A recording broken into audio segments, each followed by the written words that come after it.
Okay, yes.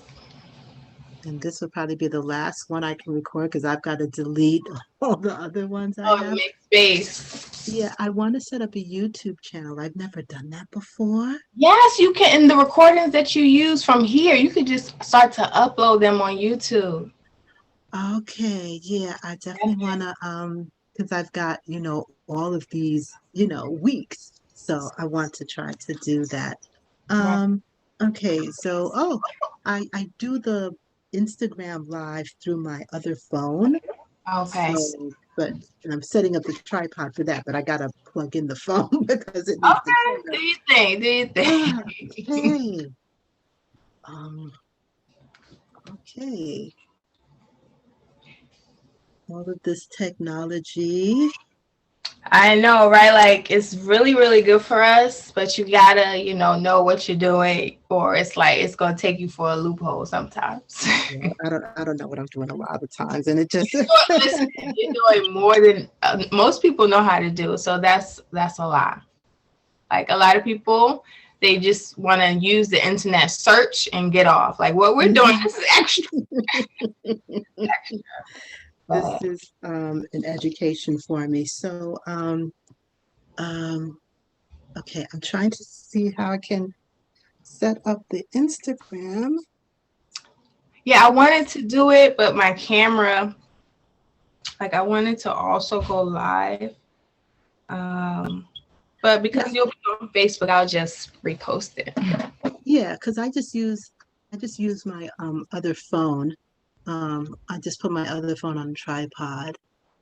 And so I use one phone for Facebook and I use the other phone for Instagram. Okay, uh, let's just get started because I'll work out the Instagram one. Or maybe just post it there. Maybe they can't have live today, but or just go ahead, set up if you have to. Oh, hello, beautiful. Okay, Queen. I didn't see you. I didn't know if I would see you. I didn't see you before. Okay, yeah, I'm not much of That's all right. That's all right. Like, hello. Yes, I see you now. I love your background too. Oh, that's cool. How do you so do that? How do you get the background like that? on my logo. Oh, okay. So you go into like with your video, like it should be in like your settings and it'll say choose virtual background and you just Oh, upload. cool.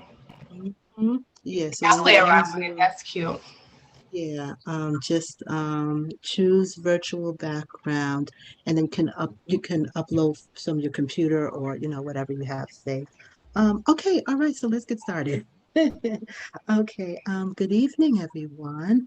Welcome to February, and this is Transformation Thursday, week 116, 116 weeks of bringing holistic healing education. And I'm very pleased this evening to announce that our speaker this week is Miss Jacquia Paul, and she is going to speak on being a health champion and a wellness Yeah. warrior. Yes, ma'am. Yes. Okay. So, all right. Well, thank you guys. Thank you, Abina, for having me. I appreciate that. I've definitely watched your movement and watched you open up the Bronx Holistic Healing Center. So, congratulations for that. Like, that's amazing. I don't have a center. The profile that's like on my page, a friend of mine, it's a husband and wife team. It's their center. Oh, wow. So, Okay, okay. yeah, But they you're a they part of the team, so, sharing that energy. I appreciate that. yeah, Okay, got it. yeah, I've known them for years, and people ask, "Where's the Bronx Holistic Center?" Like you're looking at it, like that's me. That's you, and that's what it is. And that's exactly how it starts, right? With one person, and then you gain that energy, you gain your tribe, and you've done that. Whether it's theirs, yours, whatever. Like, see, I see it as yours, but it's a collective thing. It's nothing without you as well. So I appreciate that. But thank you. When I saw holistic, I'm like, yes, follow this page. I'm not sure exactly where I found you, but I'm glad I found you because holistic was how I brought sense to everything that I was going through, and then I healed through and still healing through, right? Because it's a never ending journey. But for the most part, my story begins. Well, my name is Jacquia. I'm a certified life coach, medical assistant is my background, and I am now studying to become a holistic doctor, finishing up my biology degree. So I've studied Reiki, sound healing, self-taught herbalism, um, and all of those things were to help me with uncontrollable situation, right? Something I was born into. So it's like in life, some things we can control as soon as we get here, and then some things they're not out of our control, but they must be manipulated with our personal power. So that's what I learned how to do when I found out about 7 years ago that I had a brain condition called Chiari Malformation, right? So it's where the brainstem extends into the spinal cord. So most people brainstem, it'll stop like at the base of the brain, right? But people with Chiari, and I have type 1, which is the least like dangerous, which is good. You know, that's comforting, but it also creates like dozens of symptoms that you would experience. So because the brainstem is like pushing down on the spinal cord, right? So I've always suffered with migraines growing up, with just feeling an imbalance in my head. So vertigo, neurological issues, problems in school with focusing. And I've always wondered, like, what is going on? The doctor's just saying it's headaches, you know, and then you know something is opposite of what they're telling you, right? So yes, I'm studying to be a holistic doctor, but the reason why it's holistic is because the approach is not just to medicate with pharmaceuticals. So when my mother would take me to get checked for my head, they would just want to give me medication. And I remember I had to get glasses, right? So it was a bunch of like Band-Aids to feed the Chiari, but nothing ever really to alleviate my ailments, which was migraine headaches, depression, anxiety, fibromyalgia. So these things went on for a good decade, right? And this is from teens to 20 something, 7 years ago, I found out my official diagnosis. I seen it in an MRI because at that point the headaches they became unbearable, and the neurologist recommended, MRI to see what was going on. And I would say this, like if anybody ever have any suspicions about their head or any parts of the body, any systems, neurological, circulatory, that's your blood, your reproductive, that's, your reproductive organs, the uterus or the penis, like never, ever ignore those signs. Had I not, went to get an MRI and check on my head, I would have never known that it was Chiari. I would have just think it's just headaches, So number one, like always be overly investigative about your health, not a hypochondriac, not like obsessive, but definitely investigate on your health and be a health advocate for yourself. So I had to do that. Number one. So I had to first get the baseline test of what was going on with me. And it turned out it was that. So when I found that out, I was already like working out. I was already into fitness because I had my first son in 2011. So after I had him, I wanted to snap back, and the same mentality that I see other women have, I wanted to have that at that time, right? This is 11 years ago. So over time, I'm like, let me just get in the gym. So that started to help me, right? Fast forward 5 years, as I started to stay in the gym and be consistent. About 2015, I started to feel lightheaded. Every time I would work out, my head would just feel, I don't know if anybody ever experienced vertigo, but this shaking of the space within and around you. Like vertigo will make you feel like you're spinning in the room, and it's just this continuous rocking back and forth or side to side, right, until you get stable. So I would feel that every time I worked out. And I'm like, that's not normal. That's not normal. And I can't even enjoy my workouts. Like, I really like to work out.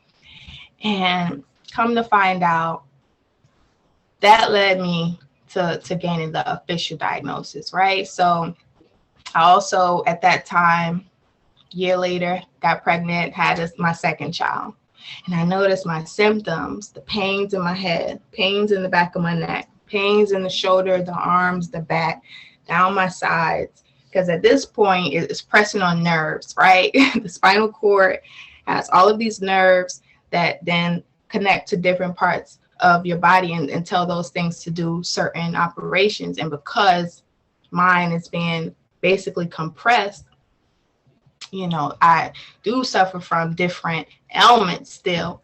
But at that time, I realized I wanted to take control over this, like, because I felt like it had control over me, and not for nothing. Like, that is, human nature that we all cannot really escape. We want to have control over things because a lot of things are in our control. Why give up your power and feel powerless? Because that's how I felt at the time. I felt powerless, so I began to do my research, right? I went to neurologist after neurologist, and all they told me was, we can do a decompression surgery to help you with your symptoms, right? So mind you, this is a brain operation. They want to go in and cut in my brain. And I'm like, for years, I've been avoiding this because I felt like I could handle it on my own. And I did, right? I was doing so well. Like, I had lost about 50 pounds after I had my second son, right? So if any ladies know the journey of having children, gaining the excess weight, not being able to lose it, like, I did that. And I kept it off. He's about to be 7 this year. Kept it off. And I'm like, okay, let's get deeper into your spiritual practices. So when I found out about the Chiari, chakra healing, deeper into my meditations, I eased up on the vigorous working out, because at that point it was telling me to stop, right? Like, no more heavy weightlifting, even though I still would do my light weights because I'm just hard-headed when it comes to, certain things. But I wasn't about to let this defeat me. I didn't want to feel like I was losing against my own body. So I got deeper into my meditation. And by the way, my kids are like taking baths. And that's the 6-year-old. So he is completely irrational most days. And if you got a 6-year-old, But okay, back to the story. So yes, chakra healing, spiritual healing, more meditation, more prayer, more removing any stored trauma out of me, right? So releasing that through breath work, through tapping, like so many different modalities. And what I realized was that I can do all of these things, but I was still attached to Chiari, being this pain body in me. So this is like, as of recently, I'm realizing within the last 2 years, this whole pain body association, right? Because that's really the goal, just to alleviate the pain. Some days it's so bad, I wake up and just the back of my head is just burning, and it's painful. So I'm waking up, and that's how I start my day. But because of these things that I've used through the years, I can't stay there too long. I can't stay there but a couple minutes, because in the past I stayed there a couple of days, a couple of weeks, a couple months, a couple of years, and I said I'll never go back. So I feel like I'm gaining that triumph over this thing, but I am considering having the surgery just to see, because it's been so long and I'm hearing great things from other people who have it, even women of color. And that's my inspiration, because it's not many women of color who has this thing. Like, people don't even know about it. They've never heard of it. Like, correct, Chiari Malformation. So the person who found it was Arnold Chiari.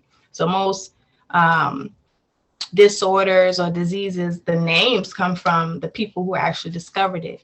And then the malformation is just a fact that it's a malformation. The brain wasn't fully formed, so malformation. But I wanted to disassociate my identity from Chiari because I literally was born with it.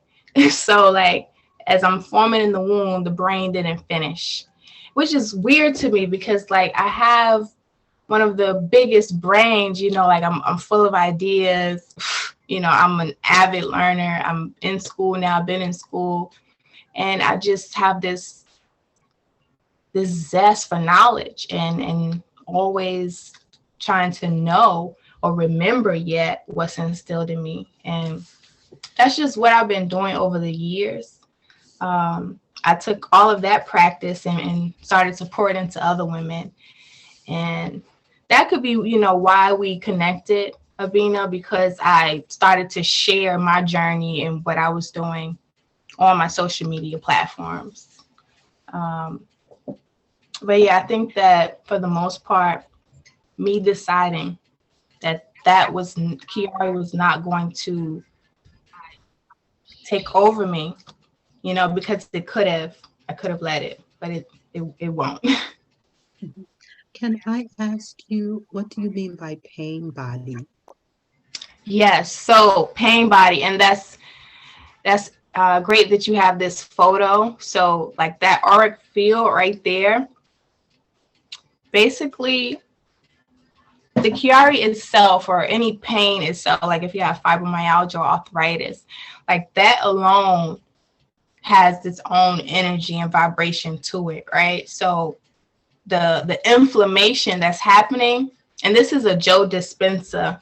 Um, he's like a scientist, psychological mindset reprogramming guy. Mm-hmm. You know Joe Dispenza, right? Mm-hmm. Mm-hmm. Um, so he talks about the fact that yes, the pain is real.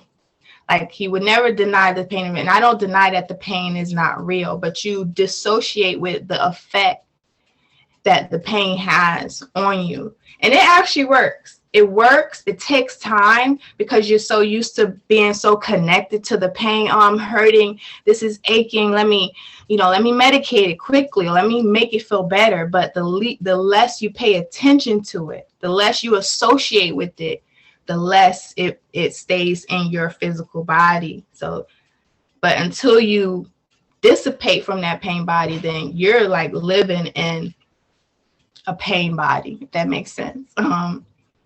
But yeah, it's an emotional connection as well, like with pain.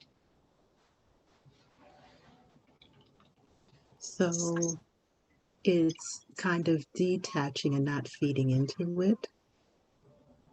Yeah, yeah. It might sound like, you know, a little far-fetched for some people, but you're exactly right.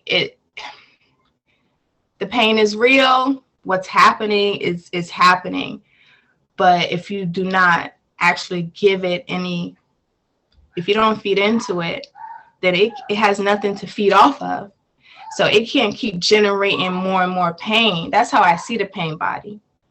Because I'll have attacks like a Chiari attack, and my head will just start to inflame and just throb. I'll get a whole migraine, right? And it'll radiate down here. I get up, do my practices. Like I'll do a self massage. Number one, I have a therapist. Like I have so many different days. You know, I'll do a massage, introduce my senses to the situation with some aromatherapy, play my sound bowl, take a hot bath. Like I'll do whatever remedy I need. And then in that moment, I just start to notice the pain just dissipate. And that's because I've now taken my focus off of it and put it to something that alleviates the pain. Now that may sound like, okay, that's what it's supposed to do, but I didn't mention medication. Like I don't take medication for it. That's all they wanted to do was give me medication for it. And I'm like, what is this going to do? I still have it in the back of my head. The key is to disassociate, not my knowing that it's there, but because at one point I've accepted it and learning to release that, my acceptance that it has control over my health because it's such a sensitive area, brain to spinal cord, you know, for years it played with my sense of stability, my sense of structure, because that's a structural issue, you know. It's not functional because my brain still functions, but the structure of it is malformed. Um, it definitely taught me a lot though. Like I had to be a strong soul to accept this assignment. From my studies and from my guidance, I realized that, unfortunately, I've accepted this assignment to come here as this warrior, right, in this lifetime because I can handle it. And I'm learning not to see it as a disability or any type of lesser than ability, trait of who I am, because it is who I am. I can't deny that. Right. I would be in a delusional state if I say, oh, Chiari, I don't have that. That's one thing. Come to terms with what's happening, but detach from its effect. When I detached from its effect on my life, it changed everything.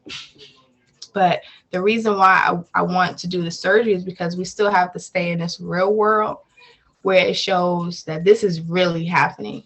And this is a concrete way that can alleviate what's happening. So I am considering that, but I'm again doing all I can. It's been like going on 8 years. But what it hasn't done was put me in a victim mindset. I could have been, right? And even now, like I'm not healed from it. It's not something that I can cure. So that's not what I'm looking for. I'm looking to be a victor of my story, come out and triumph this thing. Yeah. And I hope that anyone who's listening or watching, if you have like a chronic illness or if you've acquired a sickness throughout your lifetime, definitely disassociate your identity from the illness, because that's one thing. And then your wholesome being within yourself. Yes, it's like a part of you, but it's not the wholeness of you. And I started to identify with it like that, so just a little tip. Like how some people may say, my high blood pressure, my diabetes, like taking ownership of it. Yes, Abina, absolutely. Absolutely. It is not yours. Because if it was yours, just imagine anything that I want to possess, like I want it to be mine, like the scarf or this sweater or whatever, right? I actually adore it. I like it. It's beneficial to my life. You know what I'm saying? So anytime you catch yourself talking about my diabetes or my hypertension or any of those things, watch your speech, because like you say, you're taking ownership of it and then you're reinforcing it again. Like reinforcing it increases its presence. It increases its lifestyle, its lifespan, basically. So the cells listen. We speak, the cells listen. And I believe that, speaking to your body, speaking to your mind, like I speak to the Chiari. I speak to my subconscious. I speak to my body because it's listening, right? We're one whole entity, but I get to navigate through different channels to reach that entity. And at the end of the day, I honestly have to say that I am thriving compared to other people that I've seen with Chiari. And what I want to do now is reach out to people, because I don't think they know how to work with this thing like that. I think most people, they just go get the decompression surgery and take the medications, because I'm in a group with thousands of them I know. And it's like, how do I let these people know? Well, slowly I've been sharing like ice packs for the head and neck braces and different things that I use. But it's like, I really want to talk deep to them. I don't know if they're on that receiving level just yet. But if you don't even have Chiari, if you have diabetes or anything like that, begin to tackle these things from a spiritual level. Like I said, when I understood my assignment and I realized this thing in my crown chakra, okay, it's in the crown. Literally, I need this to reach my highest self, my guides, the universal love, My crown is what I walk around with my heart open, right? If this is not open, none of these channels are open. So it's like you trying to attack my crown. And I think when I accepted that, it played tricks on my mind, you know, and caused me to have all type of disassociations from reality and things like that, you know. So when you claim these illnesses and claim the disease, you go ahead and kind of let it take over you and mask over you.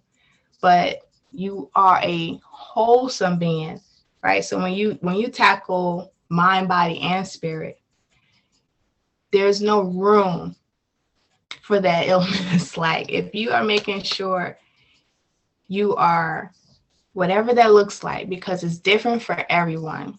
I'm not one to say eat a certain diet. I'm not one to say do a certain practice. Whatever works for you. All I can do is like offer what I know, offer different practices and, you know, things to use.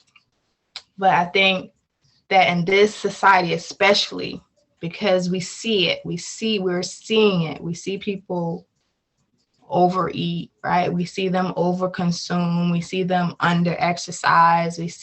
We're seeing it with our eyes. So it's like, I could understand why you claim these things. And then the doctor tells you, they reinforce these things as well. So you're this and you're that. So it becomes, yes, this is mine, so I'm going to claim it. But change your language and you can change how you're receiving the situation. When I started talking different, like I've practiced affirmations before I found out about Chiari, but when I found out about Chiari, I started talking to my subconscious with the affirmations, because it needed to know we're no longer really identifying the same way we used to with this thing, because you got to have some get up and go. You have to make sure you have energy for your children and you're taking care of yourself. Longevity. Now, this is not like something you can die from unless you go bungee jumping and, you know, it just, there's a drop, because that's happened. So I can't bungee jump. I'm sad about that. But it's something that causes like debilitating symptoms every day. And I know if people, my son, I know people are dealing with pain. They're dealing with elements. These things are real. Go, you can close the door, please. Mhm.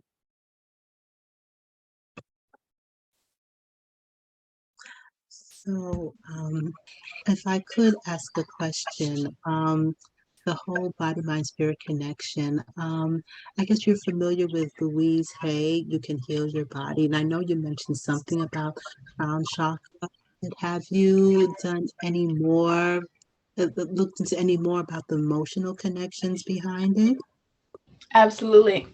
Excuse me. So Louise Hay, yes, that's my grandmother, okay, in a different realm, right? And she definitely taught me a lot about like, and I look for all type of spiritual teachers. I've studied Reverend Ike. I've studied, like I said, Joe Dispenza. I've studied, um, forgot his name. He cut his hair. He used to have locks. But Lisa Nichols, Ayanna Vanzant, like even Ayanna Vanzant is very spiritual and she touches on these things too. But Louise Hay, she talks about for each element, there's a emotional connection. So for just about every body system that you have a problem with, the reason you're having a problem with it is because it's linked to some type of emotional trauma, or it could be current, past, or something you're anxious about in the future, even anxiety. You know, some people are suffering with anxiety, and I've had it as well, but according to the doctors, it's because of the Chiari. Like Chiari causes all of these type of neurological issues. So as far as the brain, connecting it with Louise Hay, and he crying, it's bedtime, so it's about that time. But I understand. Not a problem. tune back in. So I concluded, and from her studies as well, it's definitely it has to do with the hard view on life, right? Like some type of hardness, anything with the head, it's not getting through all the way. Like there's some type of blockage with receiving either love of life, love of self, just love of living, period. Like, and also trusting yourself, feeling grounded. Like, what I get from it is basically stay level headed. Like, that's the gist of it all when I think about Chiari. Even when you're pressured, even when I'm pressured, because this thing is literally pushing down, right?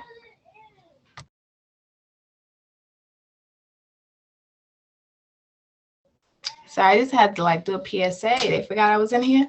So, okay, where was I? Yeah. So I think I lost my train of thought. But Yeah, regardless of that, like, discussing, yeah, the emotional background underpinnings of these conditions. right. So I think for me in this lifetime, I feel like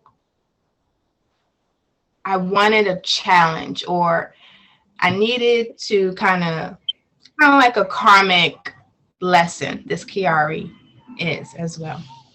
Um, and also learning, like, because of that association with Louise Hay, learning to trust myself, learning to love myself, learning to love life, right? And not be this person that's disconnected from life, and learning to trust and learning to feel stable and learning to believe, my intuition and listen to myself. So that, to me, I associate that with this area. She doesn't have anything exactly for Chiari, but I believe she has something for brain disorders. And that's what I got from that. But yeah, she definitely teaches that you can heal. That's pretty much the gist of Wellness Worthy, the gist of what I do with coaching. You can heal yourself. And when I work with people, women, the blueprint is, this is what you refer back to every day. This is your blueprint. Like everything that we work through, this is what you refer. You don't always have to lean on me. I'm not this person that wants a bunch of clients to need them, or for them to need me all the time. Like that's not my goal. My goal is for you to be self-sufficient holistically. So, yeah, so can you explain your journey, how Wellness Worthy came to be, how you got on this healing path, and what is it that you do? And Yes. what are some things that people have said they've received from you that have been most impactful? Wow. So Wellness Worthy, I started the branding and the development of it in 2017, right? And over time, picked it up, put it down, picked it up, put it down, but I never stopped sharing what I was doing with people, like inspiration, motivation, um, healing, like no matter what it was, like I just always share with them. And I would say most people, from reviews and feedback, they tell me that I make them feel worthy. Like I'm easy to talk to, right? And I'm just a beam of light. Like literally, these are words from them, and a source of self-love resources, self-healing resources, health and wellness resources, and always willing to help, always willing to dish out information and all that I know, which is true. Um, but I use professional life coaching methods. So we're working on mindset, working on goals, working on reprogramming how you think, how you speak, and then actually executing the goals. So I do one-on-one sessions virtually and in person. So right now I have a Union Square space that I'll rent for one-on-one clients, and we can also do Reiki. I'm a certified Reiki practitioner as well as of 2021. So that's something that I wanted to actually study more, because it was something that I would always feel, right? And I work with chakras, so I knew of the energy realm and about meridians and all type of different energy practices, but I wanted something I could do hands-on with the clients. So I also practice Reiki with my clients and meditation, sound healing, crystal healing. I provide herbal tea to them. And that's what Wellness Worthy is as well. We make handcrafted herbal teas. I did have an expansive line in the past, soaps, oils, sage, all of those plethoras of the goodies. But I decided to narrow it down just to teas. Oh, I also host wellness events where we take everything that I just named and we throw it in one event. You come get a full-on holistic experience. Mhm, mhm. Yeah, yeah, I love doing that also. Yeah. Um, so, um, so I wanted to say, how do you, what do you say to people who say someone has diabetes, only because it just seems to be just so rampant in the communities, and you offer to explain to them these holistic modalities and how they can be impactful. Like, what do you say to them? How do you address that? Oh, and someone's asking, where are you located? You're very much needed. Yeah, so I'm in Brooklyn. Sorry, I didn't even say that. I'm in Brooklyn, New York. The office that I work out of is a wellness space in Union Square in Manhattan. So, yes. With diabetes. So, as a medical assistant, I would see this a lot. And that's what pushed me to go study medicine and medical school and get licensed to be a doctor, because they don't listen to me. They want to hear what the doctor got to say. And the doctor says, take metformin. So, I don't say don't take metformin. I would just tell them, well, how's your diet? How's your active lifestyle? 9 times out of 10, it's a sedentary lifestyle and it's a really bad diet and no spiritual practice. The environment that they're living in is not good. So with diabetes, I feel like that's definitely a holistic approach. It's something that if it's type 2, not if it's type 1, it's a little bit more complications, but with type 2, most common, you have control over that. I feel like when it gets out of control is when you haven't paid it any attention, right? So remember, when I talk about my Chiari, the first thing was to get your baselines. I don't say, don't consult with your doctor. Consult with your doctor, but then take control over your health, because all the doctor is doing is giving you progress notes. You have to make the progress. So with diabetes, I say examine your kitchen, examine what you're eating, and then make a food diary, because most people with diabetes, they have to check their sugar. So make a food diary. What food is causing this, right? And then make an emotional diary. I did that with my menstrual cycle, tracked it for over a year. Food, emotions, whatever I was going through, all of that affects. I wonder what Louise Hay says about diabetes, but all of that affects diabetes. If I can connect it to anything, it would seem to me, that person has a hard time taking in the sweetness of life. Like no matter what I'm going through with Chiari or as a child, if you ever have a childhood healing webinar, call me back, because I've always kept this zest for life, and this vision that no matter what, I know there's sun out behind the clouds. I'm feeling a little down right now, but there's joy in there, so I'm gonna go extract it. So with diabetes, because of the insulin resistance, like somewhere in there's a denial of just bringing in and accepting and being able to receive the sweetness of life. And when you let that, a lot of people with diabetes actually have this very hard exterior. So it's like something went on that triggered this. And because they say it's genetic, it's more like familial, because yeah, your genes are connected to your family, but the habits that's connected to your family is what's causing you or the person with diabetes to continue the same habits, the same eating habits, the same lifestyle. So not much exercise, not much outdoor time, no vitamin D. So those changes I would say to make first, and then talk with your doctor about potentially incorporating some herbs to help with that. because someone says, oh, Union Square, that's great. It's so frustrating how people are brainwashed by big pharma, and that allopathic doctors are really good for blood work and to view your anatomy. So she's saying that's what the value with the doctors are. Yes. Okay. So, but yes, it's interesting that you say generational because, yeah, like, and I've been saying this the past.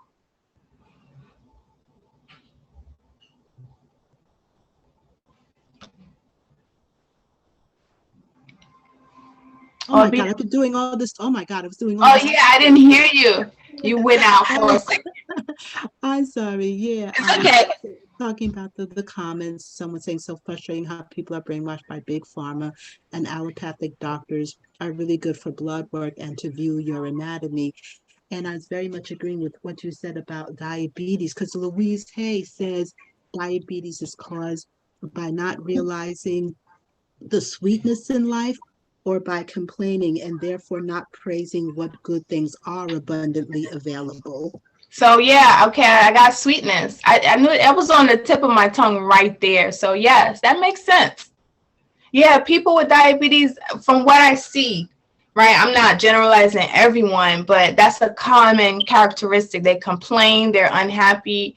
And one would say, well, maybe it's because of the diabetes, or it could be the latter, right? That could be the reverse. And then you see how that works. I'm telling you, it changes things. Mhm. So when people say, because how you touched on it being generational. So when people say, oh, high blood pressure, diabetes, that just runs in the family. Right. Like, so how can you be the person that says, okay, but this is where it runs out? Right. Yes. I would exactly that. And how about it stops with you? How about it runs out right here? You Mm-hmm. deplete it by changing your mindset, by disconnecting from that ideology that it runs in my family, or everybody just big bone, everything we heard growing up, right? And it's just like, yes, okay, correct.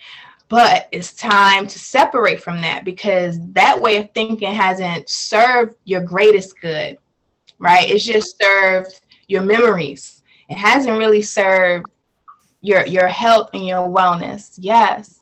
So when you change your mindset and disconnect from that, then you start to look around and really see, okay, what I'm seeing out here is not agreeing with my mindset. I'm changing my mindset. Okay, let me begin to, as you change your mindset, regardless, it's a trickle effect. You'll go in your kitchen or go to the restaurant you would normally go to, and want to make a decision. Your decisions will change when your mindset starts to change. So if you're thinking that it runs in your family, assess your family, right? Don't just accept whatever's given. Like, be an investigator. Start to assess your family. Okay, my dad, grandma, and you start to put puzzle pieces together. So I would say to that person, don't just accept that that's just the way it is, because Tupac said it. No, you make a change, right? That's not just the way it is. It's not. We got to watch the music programming, right? Being we got to watch it. So that's a whole nother thing. That's a trickle effect. All of that is under a tier, food, education, healthcare, music. Like, it's so you just got to go one by one. And if you're gonna start with your health, assess what's going on, assess what's been going on, and make a decision not to keep it going. Right, like you said, make the buck stop right here with you. Yeah. I see Melvin, Mr. Melvin. Melvin, your hand is up. Yes. Good evening. Good topic, my sis. Good topic. I just want to make a statement on the diabetes part. Um, the majority of it is emotional. Most people are told that it's hereditary, and it really isn't. Most of it is just emotional. It's coming from different responses that's been happening to people. And so when we talk about different types of food, we're talking about different types of thoughts that have entered the brain. So when you talk about sweets, We talk about creaminess, ice Mhm. cream, donuts. If you was to ask the person how was their relationship with their mother or their father or whatever the case may be, or even their mate, and you'll find that a lot of times it wasn't very loving or supporting. If you speak to someone who's been in a very aggressive or abusive relationship, you'll find that they like a lot of hard and crunchy food or bitter food. So a lot of times the food that we eat is associated with a particular emotion that happened to pop up into your head. So some people may say, well, what do you do when I have these thoughts? You know, how do I combat them? Um, Thoughts generally will last around like about maybe 15 seconds or so within the head. So it is true, like you said, that you to think, or you have to realize that you have the power to change the thought. It's not like something can be done overnight, but you have to put something else in place. You have to trick the brain, retrain the brain. That when I have this, and I'm not saying that it's easy as a walk in the park, it's something you have to work at, but it can be done. So when you have a thought like, you know what, I just had a nice Thanksgiving dinner, just for an example, pie and everything else, and I walked past this bakery and I smelled the scent of this pie. Now I want to go in and get a cake. It's conditioned. But if you can take something else and put it in place, something healthy, like grapes, associate grapes in front of ice cream or in front of an, and do it long enough, the brain will accept that information because the brain is just like the genie in our head. And in terms of the emotions, in terms of my sis, what you're experiencing, um, we are what they spiritual beings. We do carry aspects of our ancestors within us, um, because we come from them, and whatever energy field that had not been resolved through them, from them, that is now operating within us, we will continue to have these things, these different feelings, these different visions, and everything else. But it's changeable. It just takes time. A lot of people going through stuff right now. It's a hard time for us as well. So it's a rough time, but we can get through it. And that's what I want to say. Thank you, sis. Wow, that's incredible. Thank you. Mhm. Miss Lucy, I see. Oh, mindset is super bright. Yeah, it got the program used to disempowering the answer. Okay, so what are some of the modalities that you do that people responded to most that they're really appreciative of? So I would definitely say it's mindset. It's mindset. People can do yoga and eat a certain way and implement this or that, but it's what you can't see. It's intangible. It's their thought process. I provide like CBT and NLP type of techniques to help their, like Melvin said, their thought process, because that's really all it is. You get a thought, it creates this feeling, and then you're in this mood. Your mood then generates into your activities and the decisions that you make, and then those create your character, and then that's who you are. But if you just go back, like kind of dial back, start at that thought, create new thoughts. So every day, like I have my whiteboard here, I don't know if y'all can see it, but and I keep things like this all around my apartment, and it's a constant reminders. So every day I need visual reminders. I'm the person that has all the quotes, like everything everywhere around my apartment. So number one, visual reminders of a different state of mind. So if you're in a depressive state of mind, you have to create some visually stimulating things that are not depressing. So it might include, changing who you follow on social media, because if you're not careful, if your mental health is not in a good place, social media can make it worse because you're looking and you're comparing yourself to other people and their lives and how they look. So that's number one.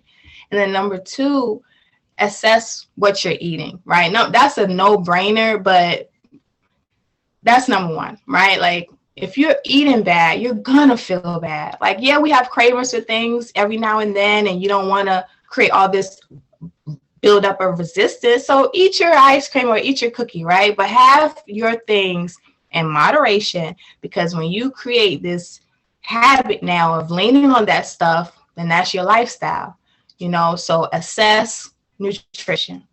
And then movement doesn't have to be vigorous.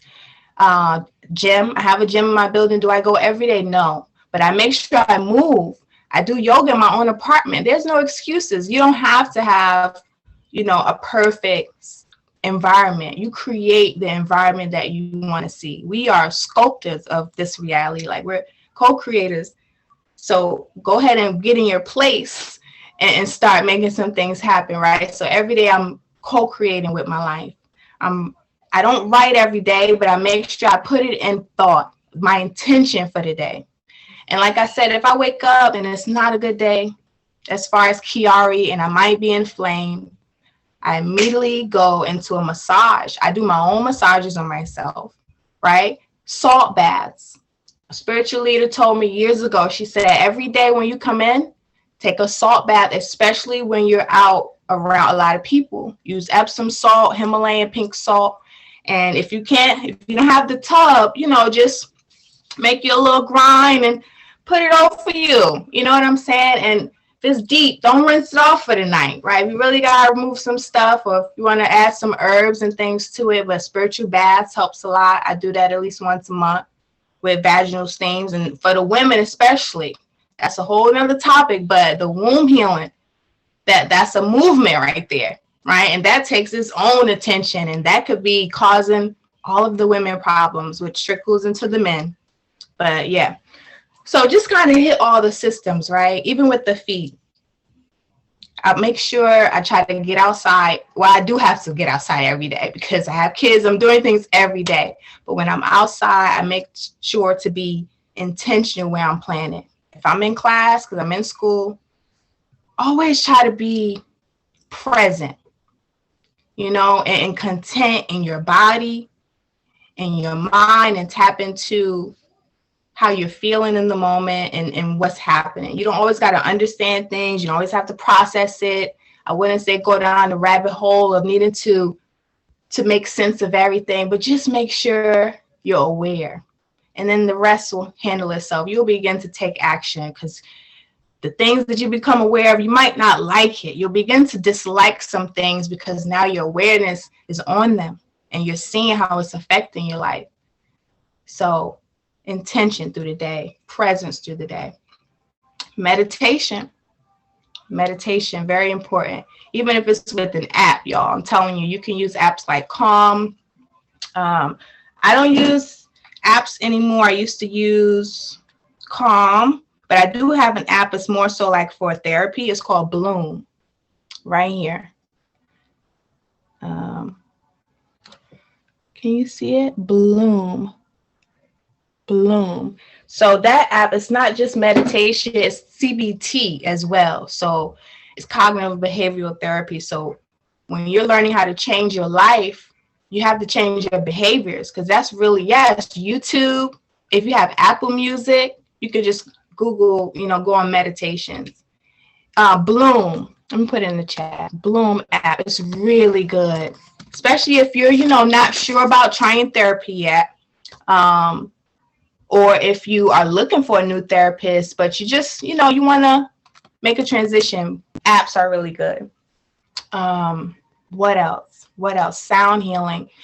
I burn frankincense and myrrh. I get rid of the physical negative ions every day with smudging.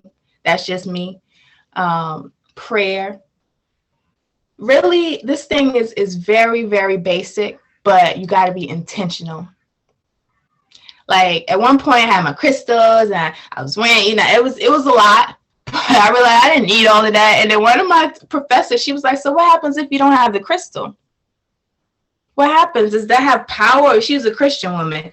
And I don't have religion, by the way. I'm not like a Christian, or I'm not practicing any type of religion. I'm just, I've opened up all my avenues of spirituality and receiving all the guidance that I've needed through the years. But I study Christianity, I study Islam, I've studied Buddhism, I've studied different teachings, and they all lead back to self, and that we have, the source of God within us.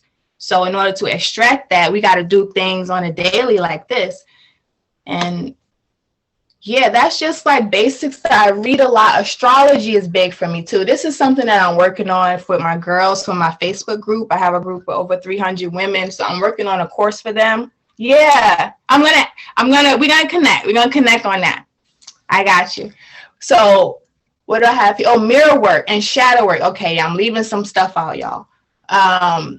Yeah, but that's not a daily thing. The shadow work, the mirror work, yes. In the morning, Mary J didn't lie, y'all. Wake up and tell yourself good morning, gorgeous. That's when, okay, yes, every day. Every day I'm in the mirror. Why? Because there was a time I avoided the mirror. There was a time where I would walk past the mirror and hate my reflection. You know, it wasn't a physical thing. Because if you ask anybody else, what happened? You fine. But it was all mental. So you could be going through the same thing. And I'm telling you, mirror work is how you get out of that. And you speak right here in the middle. You speak right here in the middle of your eyes, and you talk to your subconscious, and you reprogram it. We're not thinking that way anymore. If you didn't know, now you know. So get with it.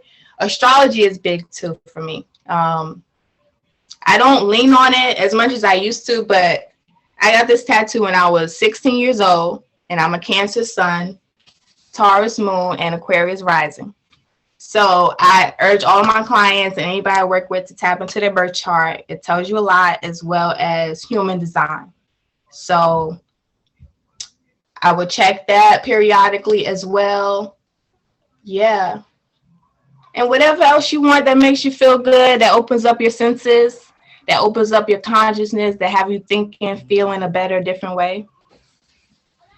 Okay. What's an example of NLP? Okay. So okay, if you mess up, like you fail a test. Oh, well, I must be a failure, right? The first thing, and I hear a lot of people down talking themselves, right? Or I'm stupid, I'm dumb. Well, you just made one mistake. So was this, a mistake that created you the mistake, you the failure, or is just something that happened? So number one, again, disassociating your identity from the mistake that happened. This happened. It's not who you are. So it's kind of like, again, getting in their thought process, helping them think a different way. So instead of accepting that they're a failure, because that's easy, that's very easy to do. Oh, hi there. We have to go down this channel of, a lot of questioning, a lot of, basically, neuro-linguistic programming is helping your brain cells to grow, because over time they degenerate. So it's like, in order for us to help them grow, we ask ourselves questions. We ask the subconscious questions, and we feed it new information. And that's basically what it is in a conversational type of technique. So, are you a failure? Yes, I feel like a failure because I failed my test. Well, is it that you failed the test, or you didn't, are you a failure, or you didn't prepare? How did you prepare for the test? So basically honing in instead on that this person is this way, what happened? Get them to begin to process neurologically what happened, what led up to that failure, and then they can see their own wrongdoing. They can see where they went wrong, right? Like, that's the connection to me with consciousness and awareness. We have to see ourselves. We have to meet ourselves. And with NLP, it's just like a re-entry. Come on back home. Let's because we're born whole and perfect, right? Over time, not saying that we're not perfect, but over time we are transformed. We are programmed, we're conditioned, and not all of it is for our good. Most of it is not for our good.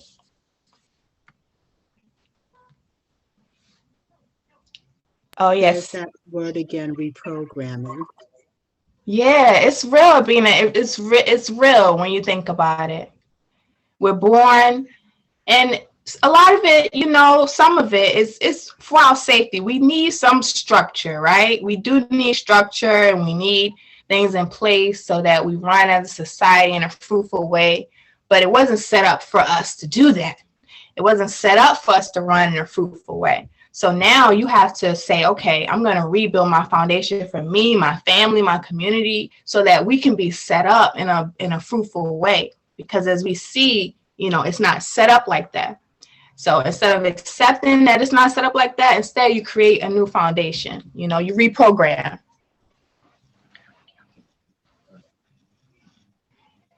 Thank you for that, because I've always been kind of curious about that. So I wanted to ask you, with Wellness Worthy, and what how should I say? Trying to think of to say this, like when you know that you have a condition and dealing with being holistic, like then people may say, well, how is this holistic stuff helping you? And then they know that you're dealing with the situation. So how do you address that? How is it helping me? Well, definitely it's helped keep me afloat. It's brought me over the mountains that I had to climb up with Chiari on my back with. Like, all right, yeah, I'm up here with Chiari, but I feel so spiritually protected, and my faith is so strong, and my belief in myself and my love for life is so immense. I can't possibly let this, like, I look at the odds. Like, I'm an Aquarius rising. Like, I'm just looking at the odds. Like, this is a win over here for me to think this way. So I just kind of do the no-brainer. I tell people to simplify their ways of thinking, because we just start to just go down channels and ruminate and process everything. And that creates all of the confusion. And then you say, well, I need peace, I need clarity. We did it to ourselves. You did it to yourself. So to undo it, it's like the thought process and staying strong mentally.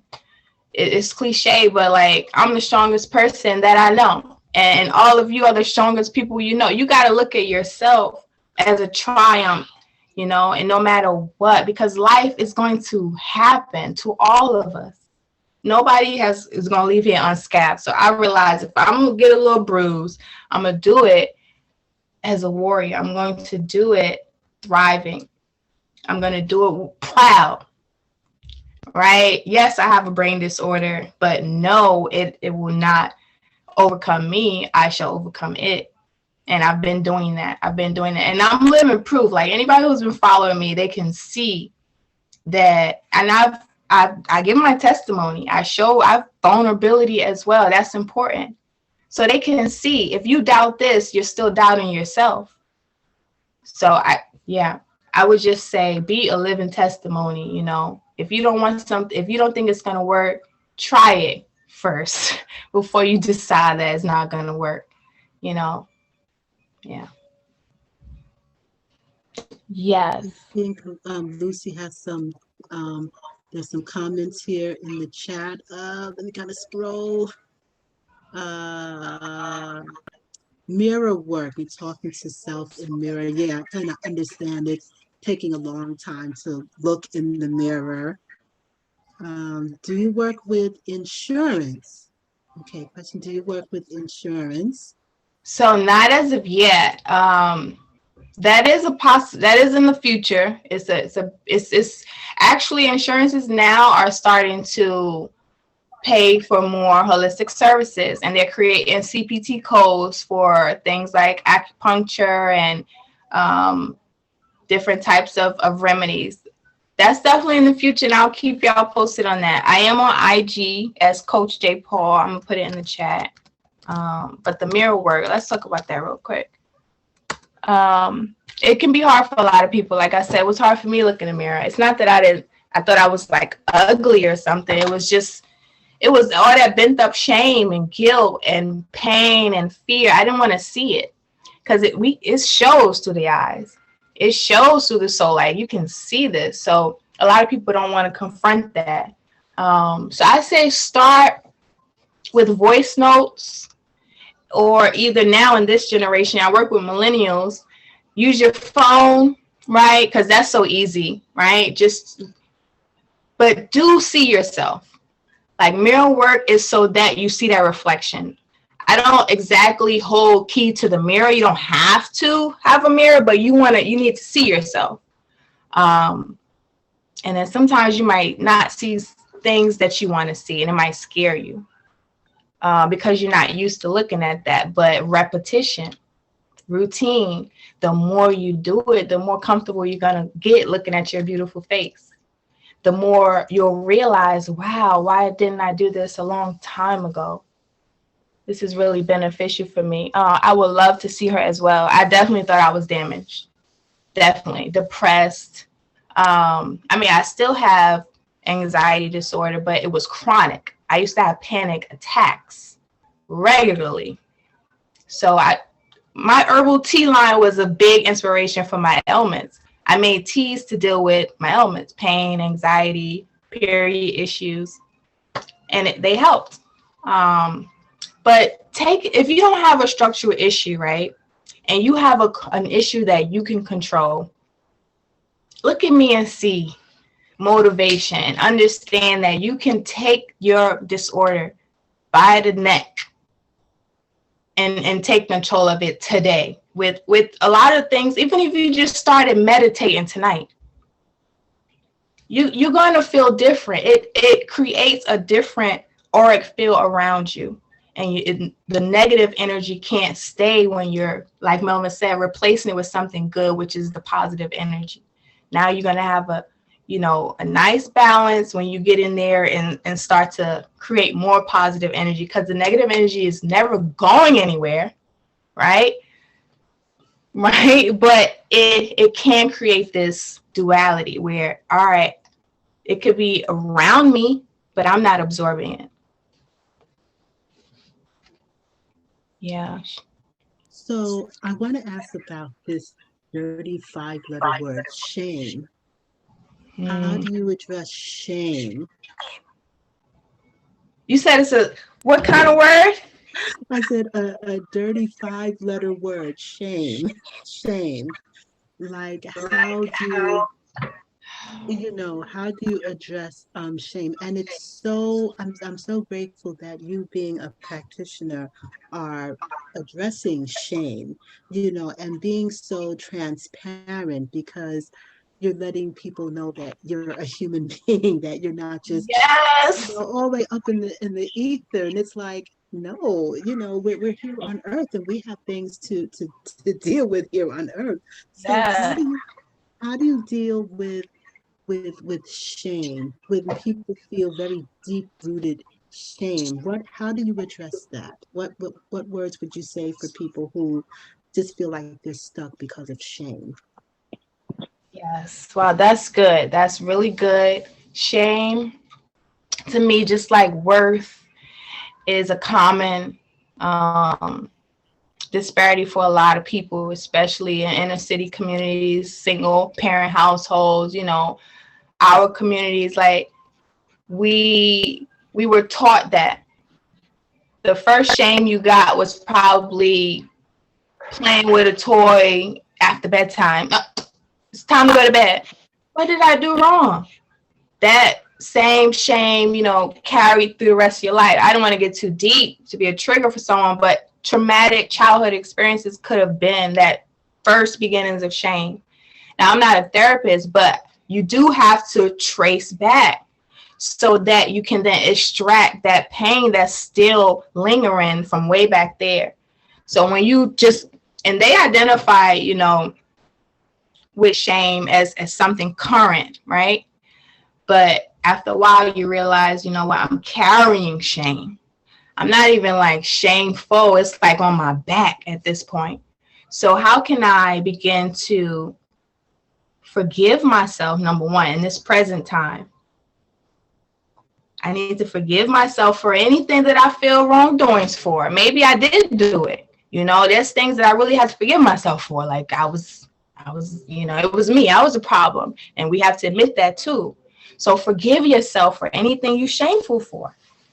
Right? Because if God could forgive you and forgive the person who shamed you, or forgive the things that you were ashamed of, like, you could forgive yourself. We got to have more leniency with ourselves, more compassion, that word. If we can have compassion for a stranger or our family and friends, you got to have that compassion for yourself times 10. The compassion you give out, you got to have 10 times that.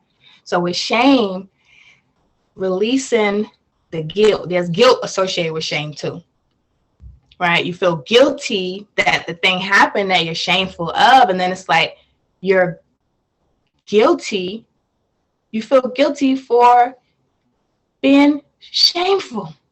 It's a trickle effect of downing yourself. So with shame, when I hear shame, I think a decompression, like going down. So bring yourself up with if you're feeling shameful, with forgiveness, with uplifted. Change your environment. Something is keeping you in that same shameful feeling. What is it? Something is nursing that shame in you. Either you're allowing it or they're doing it unconsciously to you, and you have to get out of that environment.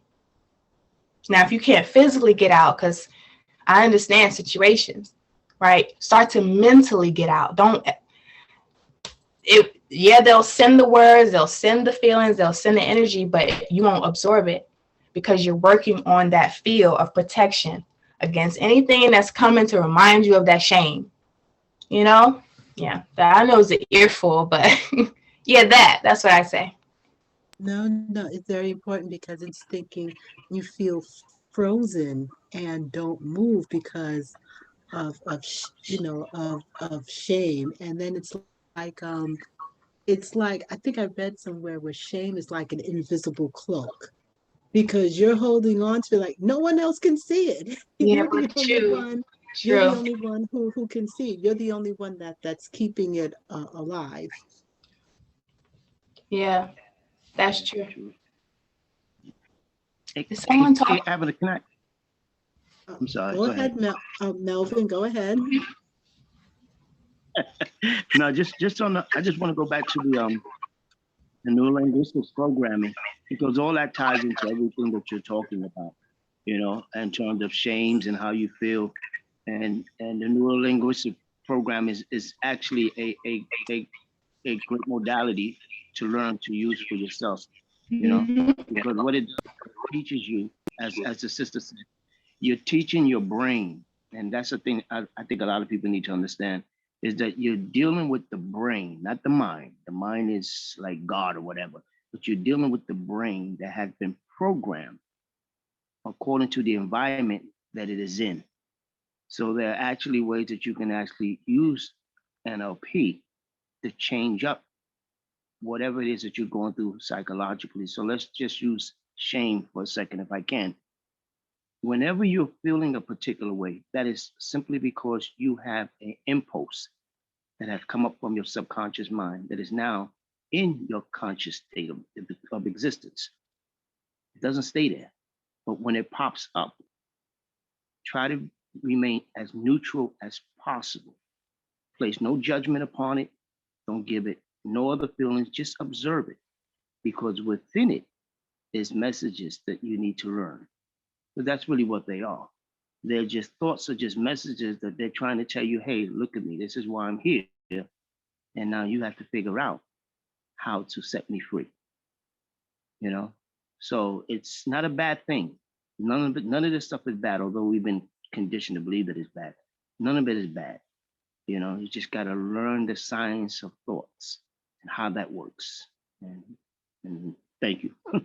Bye.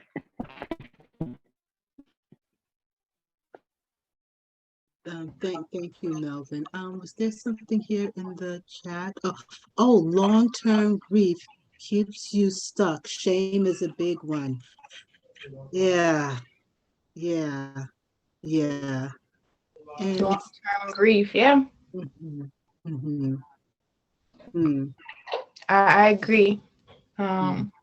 That's a Grief is tough tricky. one. Grief is tricky because things that other people wouldn't grieve, like it's subjective, per person. So with grief, it's the heart chakra, and I also associate grief, depending on like what age it started. It's a root chakra issue as well. Um, a lot of people's first grieving moment happened in childhood, and they carried that grief, and then you lose someone that's out of your control. That's a whole different kind of grief. And then there's stages to it. Yeah, the lungs and the womb. Yeah, it affects all body systems. And I was telling someone at an event last week, because I was explaining telling them about my teas, and I was telling them that everything we consume has to go through every body system. So why wouldn't it hit your uterus? Yeah, what we eat and drink. I believe it affects all our body systems. Definitely. And the womb especially stores emotional trauma. And then when we have children, when we've had abortions and miscarriages and different type of sexual partners or STIs, like all of that stays and lingers. And then it creates fibroids and endometriosis and PCOS and things like that. Yeah, I'm sorry, could you expand on goes through all the body systems? Could you expand on that a bit?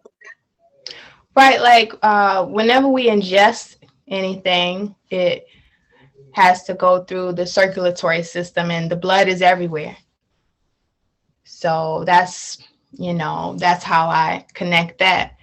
That's why it's important when you say, well, I have my period, but yeah, give me a Pepsi with ice. Well, your womb is going to feel that coldness from the ice, and it's not going to like it. It will prefer some warm tea or, some warm milk or something, but that cold ice is going to shake it up. Then you're going to get cramps. And then you're going to wondering why you're cramping up so much because you just had a cold Pepsi. And same thing for the caffeine with menstrual cycles. For some women, it could help with the cramps. I would say in the first few days, stay away from the caffeine. It makes cramps worse. Stuff like that. Like, I'm all about the mind-body connection. And then, of course, the spirit forms with it. I feel like, right? Like once your mind and your body connected, that's the fullness of your soul. So when I'm eating, I'm drinking, I'm thinking about how it's going to benefit my entire system. So if it's a cake I want today, a chocolate cake, it's because I know it's going to benefit my happy hormones, right? So yeah, it doesn't mean living this restrictive lifestyle. It means tapping into your mind, body, and soul, what it wants, what it's asking for. You will hear it. It will tell you. You just can't ignore signs. I mean, the cold water plunge is fine. For me, I haven't done cold water plunge. I've done cold showers, but not on my menstrual cycle. Absolutely not. I can't imagine what that would do. And when your feet are cold too, ladies, like on your cycle, you want to keep your feet warm because if your feet are cold, the womb is cold. Yeah.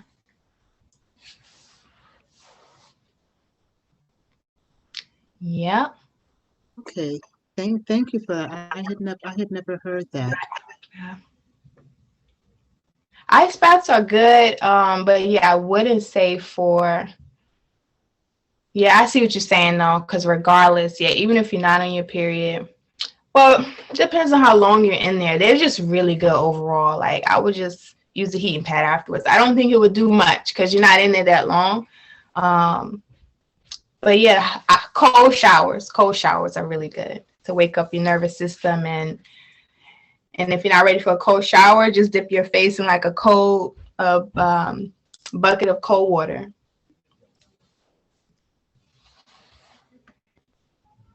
Okay, thank you. I appreciate that information. Thank you. Just kind of scrolling here. Okay, got some people waving on Instagram. Hey y'all on Instagram. Okay, thank you, Lucy, for all the comments. So yes, if you could just repeat who you are, where you're located, and your services, so people can like start flocking to you right away. Let's get this healing going on. Let's heal together and heal our communities. My name is Jacquia Paul. You can find me on Instagram as Coach J Paul, as well as Wellness Worthy. That's my holistic brand where I make handcrafted herbal teas for healing. And I have a Union Square office, so you can come see me for in-person life coach. I'm a certified life coach as well for millennials. So you can come and see me for a session in Union Square, Reiki, sound healing and meditation, as well as herbal therapy. Yeah. And also you can connect with me on my website, iamwellnessworthy.com. My IG is at Coach J Paul. Also, coming this spring equinox, we're going to be having a meditation event, sound healing. So stay tuned for details on that. When is that going to be? March, April. I'm gonna keep you linked on the dates. It's going to be a Saturday. Most likely, yes, definitely. Saturday, yes, that's the best day. Okay, hope it's not the 25th. Just throw it out there, right? You know, I have to come up to yours next event, definitely. I will we're gonna talk. We're gonna talk. And yeah, your Facebook group. You said you have a Facebook group for women. Yes. I have. I should have put the link. Let me see if I can put the link in the group chat. But it's I'll send it to you. Maybe we can link it with when you repost the video. Because my Facebook is not linked. It's called the Holistic Lifestyle Group. Let me see if I can just link it for y'all. But basically, I'm doing the live is streaming right now, so I can put it, in the post about the stream. What is it called? It's called Holistic Wellness Worthy Holistic Lifestyle. Let me get it for you. I'm gonna get it for you right now. Yeah, this is really good because a lot of times what I realize is that women, we just want to talk about our experiences and what we're going through. And can y'all see this? Is it this? Oh gosh. Is it? Oh man. The W. I can't see it. I know that's the WW Wellness Worthy LLC. Oh, but yeah. That's not the. That's my page, yes, for Facebook. Okay. So I'm going to just send it to your Instagram DM, Abina, the link for the Facebook group. Yeah, I would love if y'all join me because I want to start having, but it has to be, a thing that's needed and wanted. But people express interest, I used to anyway, weekly meditations, but I would like to do it like intentionally with the group. So yeah, I think that's important. Community and support. I'm realizing, especially women, we want that, we long for that, and it actually helps us through our journey so we don't feel alone, and like we're the only ones going through these things and woe is me. But actually, no, you're connected with, oh yeah. Melvin, by chance, I could be wrong, but are you a numerologist? I could be wrong. I thought maybe, okay, but you're a massage therapist. That's crazy. I actually wanted to get into massage therapy. I learned about the Rongo stick, and I wanted to start, instead of having the actual hands-on, because of Chiari, I knew that it would kind of like, it would be a lot on my arms, but I could use a stick and do that with massage therapy. That's amazing. I'm definitely are you on Instagram? Because Melvin is chatting in the box. You can, if you go to okay, CEO of You Can Change. Oh yes, that's his not. Yes, I am on Instagram. Go to the webpage. You can connect me personally. Okay, You Can Change. That's why I love doing things like this. And again, thank you, Abina, for thinking of me to bring me on here. I appreciate it. Absolutely. Yeah. And so like Union Square by 14th Street or like Right 17th? there. Right there by 14th Street. So as soon as you get off the square, it's 41 Union Square, and the link is on my website to inquire about the appointment, and then we will set up a time, and you'll get your confirmation. Yep. Do you do color work also? Any chromotherapy, any color work? Only when it comes to chakras. So Okay. I'll use the chart, and if there's any imbalance, I will show them on how they can tune in with these colors to create the balance of that chakra energy in their lives. But I don't work with color therapy for clients. I've done it on myself. LED, like color light therapy with LED lights, and just overall looking at it. But no, I haven't. That's interesting though. Do you do that? I've experienced it before, Oh, and it was wonderful. The lady Tamika, I experienced it before, and it was really great. I mean, I'm there for all the things, for all the things. yeah, me too. And we all should be, because of a plethora of modalities that we could use, to make us feel better. We don't have to be in this life suffering in any state. You can thrive in every state that you're in, even if you're living, I'm in Brooklyn, are we where at the mountaintop we want to be 100%? According to who and what and where? I would say yes, right? Because right here is where I'm supposed to be. So, yeah, you can change that life. Okay, I'm definitely going to connect with you, Melvin. Um, and Lucy said that she is following you on IG. Yes, thank you. I'm going to follow you back, girl.